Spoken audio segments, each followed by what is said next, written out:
मैं 3 नेत्रों वाली दुर्गा देवी का ध्यान करता हूँ। उनके श्रीअंगों की प्रभा बिजली के समान है। वे सिंह के कंधे पर बैठी हुई भयंकर प्रतीत, हाथों में तलवार और ढाल लिए हैं। अनेक कन्याएं उनकी सेवा में खड़ी हैं। वे अपने हाथों में चक्र, गदा, तलवार, ढाल, बाण, धनुष, पाश और तर्जनी मुद्रा धारण किए हुए। उनका स्वरूप अग्निमय है तथा वे माथे पर चंद्रमा का मुकुट धारण करती हैं। देवी बोली, देवताओं में जो एक कर्चित होकर प्रतिदिन इन स्तुतियों में मेरी स्तवन करेगा, उसका सारी बाधाएं निश्चय ही दूर कर दूंगी। जो मधुकैटभ का नाश, महिषासुर का वध तथा शुंभ निशुंभ के संहार के प्रसंग का पाठ करेंगे तथा अष्टमी, चतुर्थी और नवमी को जो भी एकाग्रचित होकर भक्ति पूर्वक और मेरा उत्तम महामात्म्य का श्रवण करेगा, उन्हें कोई पाप नहीं छू सकता।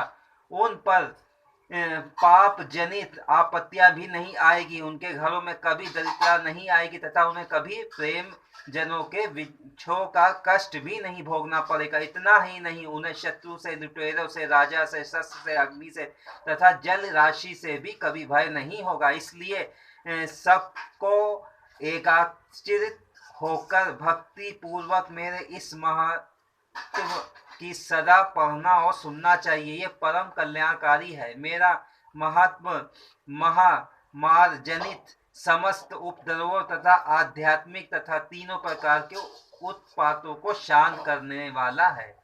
मेरे जिस मंदिर में प्रतिदिन विधि पूर्वक मेरे इस महात्म का पाठ किया जाता है, उस स्थान को मैं कभी नहीं छोड़ती हूँ। वो सदा ही मेरा सन्निधान बना रहता है। बलिदान, पूजा, होम तथा महा उत्सव के अवसरों पर मेरी इस चरित्र का पूरा पाठ और श्रवण करना चाहिए। ऐसा करने पर मनुष्य विधि को जानकर या बिना जाने भी मेरे लिए जो बलि, पूजा या होम आदि करेगा, उसे मैं बड़ी प्रसन्नता के साथ ग्रहण करूंगी। शरत काल जो वार्षिक महापूजा की जाती है, उस अवसर पर जो मेरी इस महात्म की भक्ति पूर्वक सुनेगा, वो मनुष्य मेरे प्रसाद से सब बाधाओं से मुक्त तथा धन धान एवं पुत्र से संपन्न होगा। इसमें तनिक भी संदेह नहीं है। मेरी इस महत्व, मेरे प्रभुत्व भाव की सुंदर कथाएं हैं तथा युद्ध में किए हुए मेरे पराक्रम सुनने से मनुष्य निर्भय हो जाता है।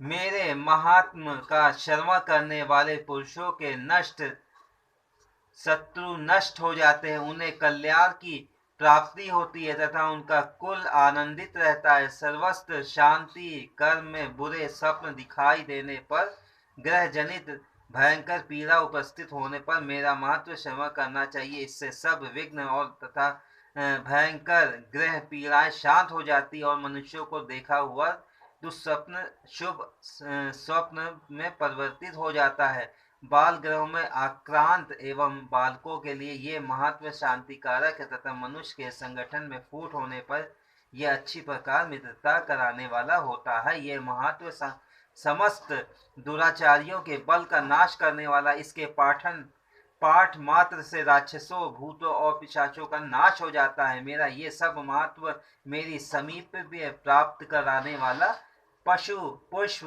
अर्ध, धूप, दीप, गंध आदि उत्तम सामग्रियां पूजन करने से, ब्राह्मणों को भोजन कराने से, होम करने से, प्रतिदिन अभिषेक करने से, नाना प्रकार के अन्य भोग कर्म करने से तथा दान देने आदि से 1 वर्ष तक जो भी मेरी आराधना और इससे मुझे जितनी प्रसन्नता होती है, उतनी प्रसन्नता मेरे लिए उत्तम चरित्र का एक श्रवण करने मात्र से हो जाता है। यह महत्व श्रवण करने पर पापों को हर लेता और आरोग्य प्रदान करता है।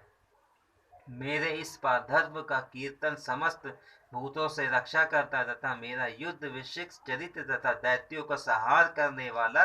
इसके श्रवण करने पर मनुष्य को शत्रु का भय नहीं रहता है। देवताओं और तुमने और महर्षियों ने जो मेरी स्तुतियां की है तथा ब्रह्मा जी ने जो दानव लान से घिर जाने पर, निर्जन स्थानों पर लुटेरों के दांव में पड़ जाने पर, या शत्रुओं से पकड़े जाने पर, अथवा जंगल में से व्याघ्र या जंगली हाथियों के पीछा करने पर, कुपित राजा के आदेश से वध या बंधन के स्थान पर ली जाने वाली, अथवा महासागर नाव पर बैठने के लिए भारी तूफान से नाव को डगमगा होने पर, अत्यंत भयंकर युद्ध में शस्त्रों का प्रहार होने पर, अथवा वेदना से पीड़ित होने पर, बहुना तथा भयानक बाधाओं के उपस्थित होने पर, जो मेरे इस चरित्र का स्मरण करता है वह मनुष्य संकट से मुक्त हो जाता है। मेरे प्रभाव से आदि हिंसक जंतु नष्ट हो जाते हैं तथा लुटेरे और शत्रु भी मेरे चरित्र का स्मरण करने से पुरुष से दूर भागते हैं। ऋषि कहते हैं, यूं कहकर प्रचंड महाकर्मी वाली भगवती चंडिका सब देवताओं को देखते ही देखते अर्धनान हो गई। फिर समस्त देवता भी शत्रुओं के मारे जाने से निर्भय हो गए। पहले की ही भांति यज्ञ भाग का उपभोग करते हैं, अपने अपने अधिकार का पालन करने लगे। संसार के विध्वंस करने वाली महाभयंकर अतुल पराक्रमी देव शत्रु शुंभ और महाबली निशुंभ दोनों युद्ध में देवी द्वारा मारे जाने पर शेष दैत्य पाताल लोक में चले गए। राजन, इस प्रकार भगवती अंबिका देवी नित्य होती हुई थी पुनः पुनः प्रकट होकर जगत की रक्षा करती है। वे इसे विश्व को मोहित करती है, वे जगत को जन्म देती हैं, वे प्रार्थना करने पर संतुष्ट हो विज्ञान एवं समृद्धि प्रदान करती हैं। राजन, महाप्रलय के समय महामारी का स्वरूप धारण करने वाली वे महाकाली इस समय ब्रह्मांड व्यापक हैं। वे ही समय समय पर महामारी होती हैं, वे स्वयं अजन्मा होती हैं तो सृष्टि के रूप में प्रकट होती हैं। वे सनातनी देवी है ही समानुसार संपूर्ण भूतों की रक्षा करती है। मनुष्य के अभिवत के समय वे बड़ी घर में लक्ष्मी के रूप में स्थित होती है, प्रदान करती है। अवय अभाव के समय दरिद्रा बनकर विनाश का कारण होती है। पुष्प, धूप, गंध आदि से पूजन करने से, उनकी स्तुति करने पे वे धन, पुत्र, धार्मिक बुद्धि तथा उत्तम गति प्रदान करती। इस प्रकार श्री मार्कंडेय सर्वाधिक मनन की कथा अपने अंतर्गत देवी महात्मा फल स्तुति नामक 12वां अध्याय पूरा हुआ। जो उदय काल के सूर्य मंडल सी कांति धारण करने वाली, जिनकी 4 भुजाएं हैं और 3 नेत्र हैं, जो अपने हाथ में पाश, अंकुश, वर एवं अभय मुद्रा धारण किए हैं, उन शिवा देवी में ध्यान करता हूँ।